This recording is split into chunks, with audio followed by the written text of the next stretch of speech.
Olá galerinha, aqui é o professor Thiago e a nossa videoaula de hoje é sobre o dia 21 de abril, o feriado de Tiradentes. Nós vamos pegar um gancho aqui no que nós estamos estudando sobre iluminismo, Revolução Francesa e vamos tentar estabelecer um paralelo entre a vida de Tiradentes, o movimento que ele pertenceu à Inconfidência Mineira e o iluminismo e a Revolução Francesa, algo que na verdade estão totalmente relacionados. Tá certo? Galerinha, para compreender quem foi esse cara da imagem aqui, ó, o Tiradentes, ao qual é homenageado todo dia 21 de abril de cada ano com um feriado nacional para a sua pessoa, nós precisamos compreender o fim do século XVII, o final do século XVII, o final dos anos 1600 no Brasil colonial, quando os bandeirantes, aqueles desbravadores que andavam pelo interior das terras brasileiras, apresando índios e procurando metais preciosos, em fins do século XVII, em fins dos anos 1600, os bandeirantes vão encontrar as primeiras jazidas de ouro no Brasil colonial. Galerinha, início do século XVIII, primeiras décadas dos anos 1700, a exploração, a extração de ouro já está bombando no atual estado de Minas Gerais, atual estado de Goiás e também de Mato Grosso. O que vai acontecer aqui, galerinha? Lembrando vocês que o Brasil é colônia e é uma colônia da sua metrópole Portugal, ou seja, praticamente o rei de Portugal é dono de tudo que existe aqui na colônia, tá certo? Vamos dar uma olhada aqui então, ó. Descoberta de ouro em fins dos anos 1600 no Brasil. Início dos anos 1700 a extração já está bombando. Como é que funcionava isso daqui? Um colono encontrou uma nova jazida de ouro. Ele tinha que comunicar diretamente para a intendência, que era um órgão administrativo da coroa de Portugal em Minas Gerais, que fiscalizava a extração e também efetuava a coleta dos impostos sobre esse ouro encontrado. Pessoal, um colono encontrou uma jazida de ouro. Ele tem que comunicar à intendência que encontrou essa jazida de ouro. A intendência vai subdividir essa jazida de ouro em lotes, em espécies de terrenos chamados datas. As duas primeiras datas vão ser doadas pelo rei de Portugal ao colono, justamente porque ele encontrou a jazida de ouro. Uma terceira data, a coroa de Portugal vai se adonar dela e depois vai leiloar, vai vender através de um leilão essa terceira data. E outras datas, outros terrenos exploratórios que vão ser criados nessa jazida também, a coroa de Portugal vai estabelecer uma espécie de sorteio para que alguma pessoa particular venha ser sorteada e possa explorar o ouro nessa jazida encontrada. Galerinha, de cara já pensem assim, ó. Só participa desse sorteio quem tem no mínimo 12 escravos. Então só vai se beneficiar com a exploração desse ouro quem já tinha um certo capital, quem já tinha uma certa grana. Até aqui tudo bem? Certinho? Vamos continuar então. Olha só, tá feito ali, o colono o que descobriu já ganhou duas datas. Uma terceira data o rei de Portugal já leiloou, outras datas foram sorteadas. Em cada uma dessas datas tem um colono. E cada um desses colonos vai ter os seus escravos, os negros africanos, para extrair o ouro dessas terras.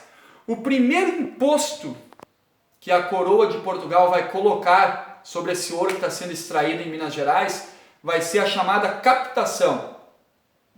Quantos colonos, quantos escravos, melhor dizendo, o colono tiver, ele vai ter que pagar impostos sobre cada um desses escravos que estão trabalhando. O primeiro imposto é a captação.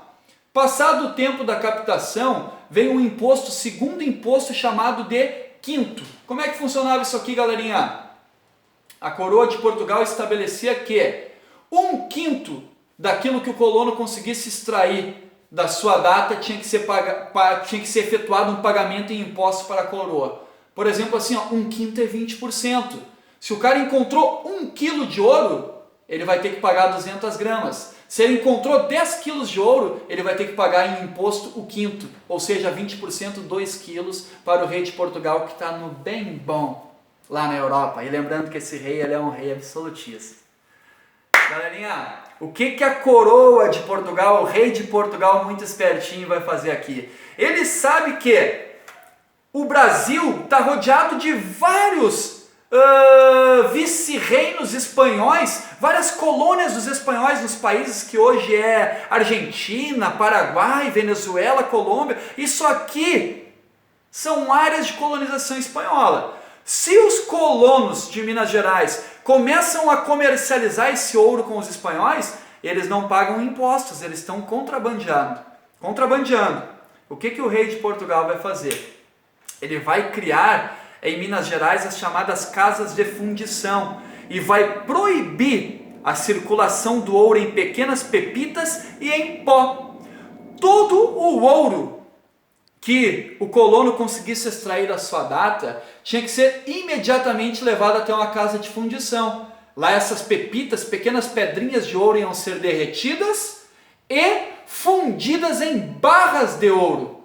Dessas barras, os funcionários que trabalhavam para o rei de Portugal na intendência já iam tirar os 20%, o quinto, e o restante das barras eram entregues ao dono da data, com elas já com um carimbo do rei de Portugal especificando que ali o quinto já havia sido extraído.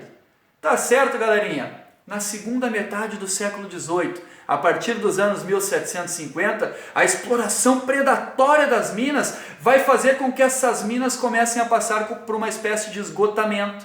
Não dá mais ouro como dava nas décadas anteriores. E o rei de Portugal vai chegar no entendimento que é o seguinte: se eles estão pagando pouco quinto, estão pagando pouco imposto, é porque eles encontraram uma forma de me ludibriar. Eles encontraram uma forma de me roubar. Eles encontraram uma forma de contrabandear o ouro.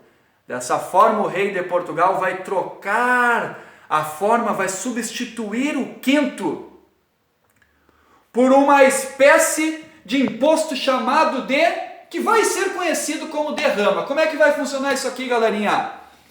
Anualmente, cada colono que tinha data de exploração de ouro tinha que pagar anualmente 100 arrobas de ouro para o rei de Portugal. Galerinha, isso aqui foi um absurdo dos absurdos, sabe por quê? Uma arroba equivale a 15 quilos de ouro. Eles tinham que pagar anualmente 100 arrobas de ouro, logo 100 vezes 15, 1.500 quilos de ouro. Cada colono tinha que pagar ao rei de Portugal, quando foi decretado esse novo tipo de imposto que substituiu o quinto. Galerinha, a maioria deles, as minas já estavam esgotadas, eles não conseguiam arrecadar essa quantidade anual de ouro. O rei de Portugal, então, com essa derrama, decretou que quem não conseguir pagar essa quantidade anualmente, os funcionários da coroa, militares, vão ir até as suas propriedades e vão confiscar os seus bens para saldar as dívidas que vocês têm com o rei de Portugal. Isso aqui vai gerar um grande desconforto na elite, pessoal. Isso aqui vai gerar uma grande revolta na elite, porque eles não têm mais condições de pagar esse ouro, essa exigência que o rei de Portugal está fazendo. Aqui vai surgir, galerinha, o nosso bom e velho Tiradentes, celebrado em feriado nacional de todo dia 21 de abril de cada ano, porque ele vai ser um dos líderes de um movimento conhecido historicamente como a Inconfidência Mineira. O que esses inconfidentes tinham o projeto de fazer, galerinha? Separar a capitania de Minas Gerais, proclamar uma república na capitania de Minas Gerais e romper com o domínio do rei absolutista português.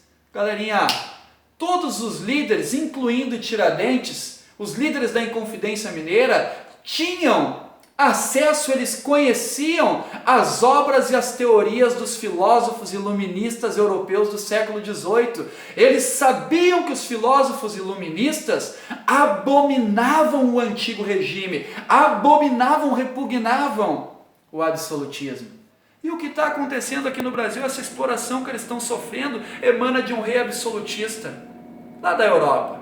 O que eles vão fazer, pessoal? Vão se utilizar das teorias iluministas, eles vão olhar para a Revolução Americana, eles vão olhar para a Revolução Francesa. Nós podemos fazer aqui no Brasil também, pegar em armas, arquitetar um movimento e rompermos com essa exploração do rei de Portugal. Galerinha, eles estão querendo tornar o Brasil todo independente? Não, eles estão querendo separar somente a capitania de Minas Gerais e proclamar ali uma república de acordo com os ideais dos filósofos iluministas. É bem verdade que de acordo com alguns ideais, porque nunca passou pela cabeça deles abolir a escravidão, por exemplo. Porque a maioria dos líderes da Inconfidência Mineira eram proprietários de escravos. Então eles adotaram somente aquilo que lhe agradava, que agradava a eles das ideias iluministas. Tá certo, galerinha? Esse movimento, a Inconfidência Mineira, ela nunca chegou a acontecer porque ela foi delatada, ela foi descoberta pelas autoridades portuguesas antes do movimento eclodir, antes do movimento ser deflagrado. A maioria dos seus líderes foram presos, foram sentenciados, e entre as sentenças destaca-se a de Tiradentes. Por quê? Tiradentes foi um dos únicos líderes que foi réu confesso de ter conspirado e de ter arquitetado o plano, o projeto da Inconfidência Mineira. Sendo assim, ele foi condenado à forca, foi enforcado, como bem representa essa imagem. Seus membros foram todos decepados do seu corpo, e cada um das suas partes dos seus corpos, cabeça, perna, braços, foram distribuídos em cada uma dos distritos da capitania de Minas Gerais, para que todos os mineiros viessem a ver o que acontecia com quem se revolta contra um rei absolutista. Tá certo, galerinha? Só finalizando já aqui, para não ficar muito maçante para vocês, como é que esse cara aqui vira de um vilão que foi enforcado, esquartejado, para um herói nacional? Um século após a Inconfidência Mineira, só lembrando vocês que a Inconfidência Mineira ela acontece em 1789, o mesmo ano da Revolução Francesa, lá na Europa. Um século após a Revolução Francesa, a Inconfidência Mineira, vai acontecer a proclamação da República no Brasil. Os militares vão proclamar uma república no Brasil. Como eles estão proclamando uma república, eles precisam de um herói nacional que simbolize esse movimento. Quem é o protótipo? Uma espécie de Messias anunciador do republicanismo. É Tiradentes, pessoal. Por isso ele é representado aqui nessa imagem como se ele fosse semelhantemente a um Cristo. A pintura dessa imagem aqui, o enforcamento de Tiradentes, nos remete à crucificação de Jesus Cristo, porque Tiradentes foi selecionado pelos militares quando da proclamação da República como uma espécie de Messias, anunciador do republicanismo no Brasil. Tá certo, galerinha? Espero que essa breve videoaula aqui, essa breve introdução desse conteúdo tenha ajudado vocês a relacionar o que é esse feriado que nós vamos celebrar agora terça-feira, dia 21 de abril, o que ele simboliza, quem foi Tiradentes e qual a sua relação com o que estava acontecendo lá na Europa nesse exato momento. Lembrando que existe um mundo pré-Revolução Francesa e um mundo pós-Revolução Francesa. Tá certo? Beijão no coração de todos. Fiquem em paz.